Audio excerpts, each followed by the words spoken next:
Bonjour, je vous retrouve aujourd'hui avec la première vidéo de l'année. Alors j'en profite pour vous souhaiter mes meilleurs vœux pour cette année 2020. La santé, le bonheur et puis de la créativité, hein, beaucoup. Alors moi pour commencer cette année, je vous propose de vous replonger un petit peu dans Noël, qui est pas si loin. Et je vais vous proposer de réaliser une petite scénette de Noël justement que je vais insérer dans mon December Daily. Donc je suis partie avec les tampons Schwen Flower. J'avais envie d'utiliser, j'avais mon tampon parquet là qui m'attendait sagement, et puis j'aimais beaucoup aussi la cheminée. Enfin voilà, il y a eu plusieurs petites planches de tampons de la collection de Noël là qui m'ont bien plu et qui m'ont donné envie de me lancer dans les petites scénettes. Donc voilà, alors je vous cache pas, là la vidéo est très condensée. J'ai essayé de la réduire à 20 minutes. Ça m'a pris 3 bonnes heures pour tout vous dire. Donc, parce qu'il y a plein de petits détails, c'est assez minutieux. Mais voilà, ça vous donne une idée. Bon, après, le format est assez grand aussi. Donc, vous voyez, je vais l'intégrer. Alors, je ne sais pas encore trop où dans mon December Daily. Là, j'ai... je suis désolée, je suis encore malade. Rien de bien grave, mais bon voilà, les petits mots de saison encore une fois. Je risque de tousser pendant la vidéo encore, excusez-moi. Voilà, donc je sais pas encore où est-ce que je vais l'insérer dans mon December Daily.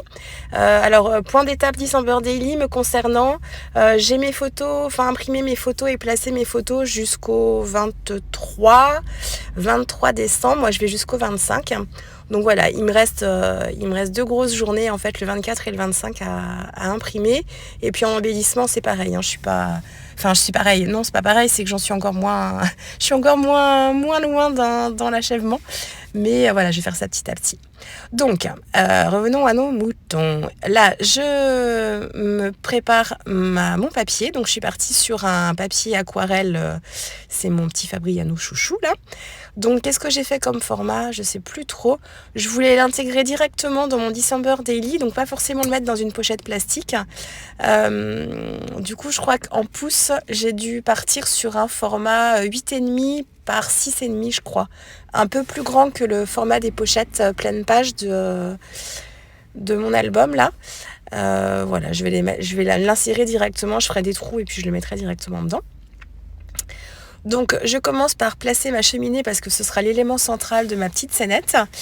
Et j'ai fait un petit repère, en fait, j'ai tracé une ligne horizontale pour matérialiser en fait la plinthe de mon parquet et pour pouvoir, ça me sert de guide en fait pour pouvoir ensuite positionner mes éléments. Donc tous les tamponnages que je fais là, ce sont les éléments qui vont apparaître en premier plan sur ma petite carte. J'ai utilisé la technique du cache encore une fois pour réaliser en fait ce petit projet là. Donc tout ce que je tamponne là maintenant, c'est ce qui apparaîtra en premier plan. Donc voilà, donc j'ai choisi la petite cheminée. Ensuite, il y a le petit chariot là, avec le sapin et les cadeaux. Le petit chien dans son panier avec ses petits coussins, tout confort. Et puis, il y a tout un petit amas aussi de décoration sur la cheminée que j'ai placé sur la cheminée. Donc voilà, donc tout ça, ce sera sur le même plan. Ensuite, j'ai réalisé les mêmes tamponnages, mais cette fois sur du papier d'école classique. Je les ai détourés et ensuite là, je me sers d'un scotch repositionnable comme j'ai plusieurs éléments là, pour me permettre que mes petits caches ne glissent pas. Et là, j'utilise donc le tampon monté sur mousse, la parquet. Alors, je me suis fait avoir, je me suis servi de guide, je me suis servi de la mousse comme de guide. Et en fait, le tampon n'était pas forcément très droit, correspondait pas, les lignes n'étaient pas forcément bien parallèles par rapport au bord de ma mousse là que vous voyez. Donc quand j'ai tamponné, mon parquet était de travers par rapport à ma cheminée, donc là c'est pas possible, donc j'ai recommencé et cette fois je me suis servi de mon positionneur de tampon, là c'est ce que vous m'avez vu utiliser, l'équerre avec la petite plaque de plexi pour me permettre de savoir exactement où je tamponne. Donc voilà, vous voyez là le parquet quand même est assez relativement droit. Après c'est pas nickel mais c'est déjà mieux que, je vous ai pas montré l'étape intermédiaire, mais c'était bien mieux. Là je matérialise en fait les coins, les angles de ma pièce pour me permettre d'avoir des repères là encore quand je vais m'attaquer, là c'est ce que je fais, je m'attaque à la colorisation des différents murs, donc j'ai 3 murs ici. Donc je commence par le mur du fond. Donc je fais la technique du mouillé sur mouillé. Donc j'humidifie d'abord ma partie. Je vais y aller étape par étape. Je passe une première couche. Donc j'ai choisi là de faire mes murs dans un petit bleu. Un petit bleu. Et puis je veux pas quelque chose de trop foncé, mais il faut quand même que ça se voit un peu. Donc j'essaye de répartir mes couleurs. Alors j'ai essayé de me représenter une pièce et de me représenter les ombres dans cette pièce pour savoir comment placer mes ombres justement et apporter un peu l'effet volume en fait à ma carte. Donc pour moi le mur du fond c'est la partie, pour moi la lumière vient de là parce que j'ai pas de source lumineuse en fait, j'ai pas de fenêtre là sur mes murs. Donc pour moi la fenêtre est située derrière moi finalement et éclaire la cheminée. Donc là je choisis d'éclairer plus le mur du fond et d'assombrir les angles ainsi que les murs de chaque côté. Donc je suis pas une pro de ça, donc là il faut que je m'exerce, il faut que j'essaye de m'exercer un peu plus là-dessus d'ailleurs. Donc voilà, donc là je fais une première partie, donc telle que je l'imagine au point de départ. Donc mes deux murs de chaque côté sont plus foncés. J'essaye d'assombrir un peu plus l'angle et d'éclaircir en étendant la couleur un petit peu là quand je vais vers les extérieurs. Donc je fais comme ça pour le mur de gauche, pour le mur de droite, et je me rends compte que du coup j'ai trop de différence avec mon mur du fond, parce que ok d'accord c'est plus sombre sur les côtés, mais il n'y a pas autant de démarcation. Donc j'essaye de renforcer un petit peu le bleu là sur mon mur du fond. Donc j'ai bien séché entre temps, hein. Je réhumidifie mon papier et je viens renforcer en fait chaque côté de mon mur et un petit peu le haut aussi. Voilà, je trouve qu'en faisant comme ça, c'est un peu plus harmonieux. Bon, c'est pas encore optimum, hein, mais ça me convient quand même mieux qu'un mur très très clair et deux autres murs plus foncés. Et vous voyez, le fait d'avoir matérialisé aussi avec un trait au crayon de bois mes deux angles là, ça me permet et d'y aller en fait en couches successives. J'ai pas tout traité en fait, j'ai pas traité les trois murs en même temps. J'ai vraiment fait un mur après l'autre. Et du coup, ça me permet d'avoir des arêtes là, enfin des arêtes. Ça s'appelle pas comme ça, mais vous voyez vraiment l'angle, le trait au niveau de l'angle est bien marqué. Et c'est ce qu'on retrouve aussi quand on regarde comme ça une pièce. Donc ça me convenait bien. Là, je m'attaque au parquet. Donc le parquet, c'est à peu près la même technique. J'essaye donc là, j'humidifie d'abord. J'ai voulu utiliser une couleur miel. Donc là, en termes de palette aquarelle, en fait, c'est les palettes que j'utilise beaucoup en ce moment. C'est la complexion parce qu'elle a un godet doré, un godet de noir que j'aime bien. Et elle a aussi des couleurs de marron. Et donc, bon, là, ça m'évite de travailler trop mes couleurs. Je les travaille toujours un petit peu, mais j'ai pas besoin de refaire tous mes mélanges. Donc, j'applique de l'eau en première couche, j'humidifie. Ensuite, j'applique une couleur assez claire, assez diluée. Et je fais faire une deuxième couche où là, je vais plus intensifier le fond au niveau du fond de la pièce, là. Et je vais venir en éclaircissant vers le bas du papier. Pour avoir un effet justement de volume encore une fois. Donc le tampon parquet là nous guide beaucoup hein, parce qu'il y a vraiment l'effet de perspective en fait qui nous aide pas mal. Donc là où c'est très étroit, j'assombris et là où ça s'élargit en fait j'éclaircis. Et j'essaye de matérialiser un petit peu les différentes lattes de parquet dans les rainures en mettant un peu plus de couleur à ces endroits-là en faisant des petits traits. Et puis voilà, pour me donner un petit peu cet effet fondu. Donc ce que j'aurais pu utiliser du fluide de masquage en fait pour protéger mes différents motifs et me permettre de travailler mon aplat de couleurs plus facilement. J'ai pas pris le temps en fait de le faire. Ça aurait été plus facile et je pense que sur le parquet encore c'est pas trop gênant, mais vous voyez sur le mur j'ai des petits effets. Des effets de texture en fait, un petit peu, pas des auréoles, mais et je pense que j'ai mis trop de temps à faire mon aplat de couleurs et du coup le papier a un peu séché par endroits et ça m'a fait des auréoles.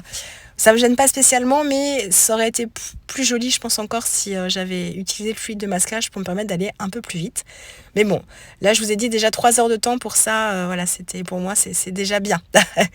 Là, je fais mon sapin. Donc, je suis restée dans des couleurs classiques. Toujours des couleurs classiques de Noël. Oui, même le bleu de mon mur pour moi n'est pas classique.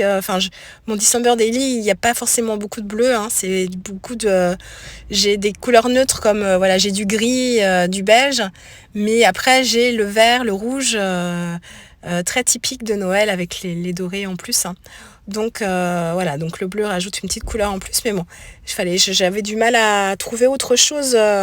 Pour permettre d'avoir des couleurs différentes aussi et que ce soit intéressant. Donc voilà, c'est ce que j'ai choisi. Donc mon petit sapin, j'ai utilisé plusieurs couches. J'ai commencé par un vert assez lumineux, donc avec pas mal de jaune.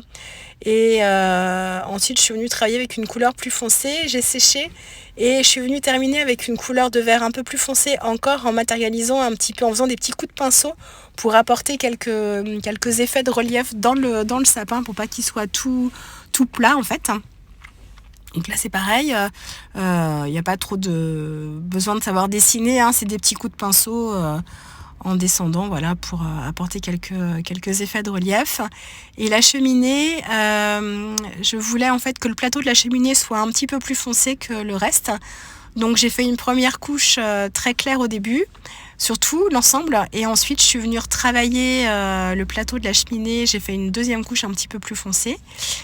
Et voilà, il me manque un petit feu de cheminée. Je n'ai pas de tampon avec une petite flambée là. Ça aurait été sympa à l'intérieur. Je l'ai pas celui-ci, je sais pas s'il existe d'ailleurs, mais ça aurait été sympa d'avoir une petite flamme à l'intérieur. Mais bon, donc du coup j'ai fait une cheminée éteinte avec un fond gris classique. Bon là c'est pareil, ça manque de profondeur un peu, mais on va dire que voilà, le rideau de la cheminée est tiré. Voilà, bon là après je travaille les petits éléments. Donc vous voyez, j'utilise beaucoup de pinceaux différents parce que là j'ai plein de motifs de tailles différentes aussi. Donc je fais vraiment en fonction du tampon que je colorise. Donc comme j'ai le choix dans mes pinceaux, j'en profite. Donc voilà, j'en ai utilisé un qui était très fin et qui ne gardait pas beaucoup d'eau pour être très précise dans les détails, et puis un autre toujours aussi fin mais qui retenait un petit peu plus d'eau quand même, pour faire les petits paquets cadeaux par exemple, où il y avait un petit peu plus de zone à coloriser, pour essayer de faire des petits dégradés aussi, mais sur des motifs petits c'est pas toujours facile. Et là j'essaye de travailler mes éléments rouges d'abord, les couleurs identiques, les éléments avec des couleurs identiques. Après, je savais pas trop non plus de quelle couleur j'allais coloriser chaque élément. Je voulais essayer d'équilibrer l'ensemble. Donc, vous voyez, ça fait un peu comme un triangle. Voilà, j'ai essayé de faire ça comme ça. Que tous les éléments rouges ne soient pas au même endroit. Pour l'instant, il n'y a que mon sapin de vert, mais je vais rajouter quelques éléments verts aussi par la suite. Donc voilà, donc ça c'est ce qui prend le plus de temps parce que c'est tout petit, donc il faut être assez précis. Là j'ai très accéléré la vidéo sur ces parties-là parce que vraiment ça prenait beaucoup trop de temps de vous laisser ça, et puis il se passe pas grand-chose en fait dans mes gestes, c'est vraiment c'est la même chose que pour le fond coloré là pour les murs, mais en tout petit, donc je prenais mon temps pour ça. Donc, qu'est-ce que je vous ai dit pour les palettes ? Je ne pense pas vous avoir donné le nom de toutes les palettes que j'ai prises. Je vous ai parlé de la complexion. Et ensuite, les deux palettes que j'utilise beaucoup parce qu'elles sont assez complémentaires, c'est la palette, les deux dernières palettes, là, la palette Current, qui a des tons de bleu et de vert. Et la palette Terrain, qui a quelques verts, quelques bleus, quelques rouges, quelques jaunes. Et du coup, elles sont assez équilibrées toutes les deux. Et dans la palette Current, en fait, il y a l'équivalent de mon gris de paille que j'utilise énormément en aquarelle. Et là, je le retrouve. Donc, c'est pour ça qu'elle est presque toujours sortie, cette palette-là, maintenant. Par contre, la palette Current seule, elle a que des verts et des bleus. Donc, ça dépend ce que vous voulez faire. Mais il manque quand même un rouge. Il manque un rouge et un jaune pour l'équilibrer.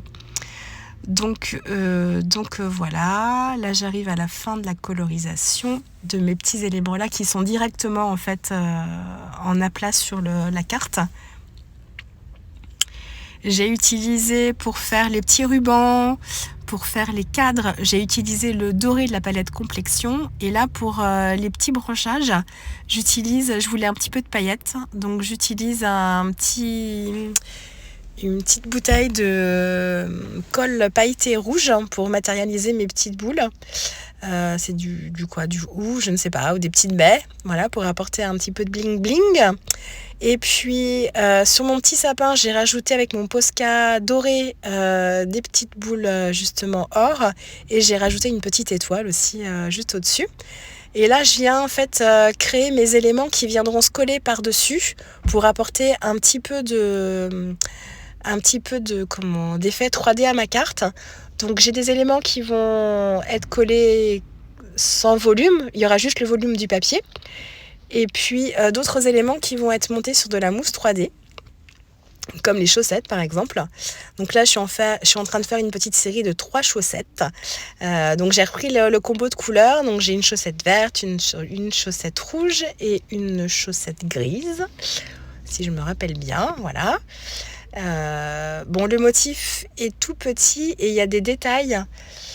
J'ai peut-être pas grossi assez pour vous, mais il y a un détail en fait, il y a un motif sur la partie tricotée, ça fait une torsade. Donc j'ai pas voulu recouvrir la torsade. Alors j'aurais pu tout recouvrir de couleurs et refaire une couche pour la torsade pour un effet en ton sur ton avec une couleur un peu plus soutenue. Mais en fait, je voulais faire les torsades en doré. Donc il a fallu que j'essaye de protéger un peu mon motif.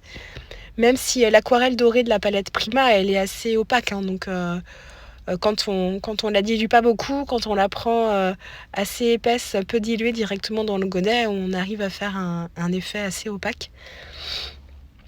Mais ça demandait pas mal de précision en fait. Donc voilà, mes petits paquets, je les ai fait rouges. Alors j'avais fait une série en doré mais que j'ai pas utilisée parce que sur mon parquet qui est déjà un petit peu beige clair, je trouvais que ça faisait pas très joli. Donc je les ai pas utilisés les dorés sur cette scénette là en tout cas. Par contre, voilà, je pense que les rouges viennent apporter aussi un équilibre. Vous allez voir après où je les place. Donc voilà, et sur le rouge, j'ai fait quand même un petit paquet doré, mais voilà. Mais le paquet doré, en fait, il se situe en haut et il sera pas directement collé sur le parquet, donc du coup, ça me gênait moins comme ça. Donc là, je termine mes petites torsades. Pardon. Mes petites torsades. Ensuite, je vais détourer tout ça. Là, j'essaie de regarder si ça me plaît bien. Et donc je vais commencer, je commence mon travail de détourage. Alors j'ai pas eu beaucoup de boulot sur le détourage là pour cette petite carte là pour une fois. J'avais largement de quoi faire autrement en termes de temps consacré à ce projet là, mais par contre voilà, j'en ai quand même fait pour apporter un petit peu de volume. Donc les petites chaussettes, je les ai montées sur de la mousse 3D. Et puis les autres éléments, en fait, j'ai juste utilisé du scotch, tout simplement. Et ensuite, j'ai réalisé une petite série de cadres. Je trouvais que le mur du fond, il manquait quelque chose. Donc, j'ai tamponné en 3 exemplaires ces 2 petits cadres. Et je les ai colorisés ensuite en doré et en gris. Et voilà, je vais les détourer et puis les coller tout simplement sur le mur du fond. Je vais essayer, j'essaye de trouver une harmonie en variant à la fois les formes et les couleurs. Et je les colle. Oui, je les colle, tout simplement sur le mur. Voilà. Et puis j'avais laissé l'intérieur blanc. Et du coup, je viens compléter un petit peu pour créer une sorte de reflet. J'ajoute un bleu, mais très très très dilué. Pour pas laisser en fait le fond blanc. Montrer qu'il y a quelque chose dessus. Après, j'ai pas dessiné, mais donc voilà. Donc là, je vous la montre d'un petit peu plus près pour que vous puissiez vous rendre compte un petit peu des détails. Et puis, vous voyez, je sais pas si vous voyez vraiment bien les petites paillettes sur les petites baies là, mais voilà, écoutez, j'espère que ce projet de rentrée d'année vous aura plu. Moi, je vous dis à très vite et puis encore une belle année 2020. Allez, au revoir.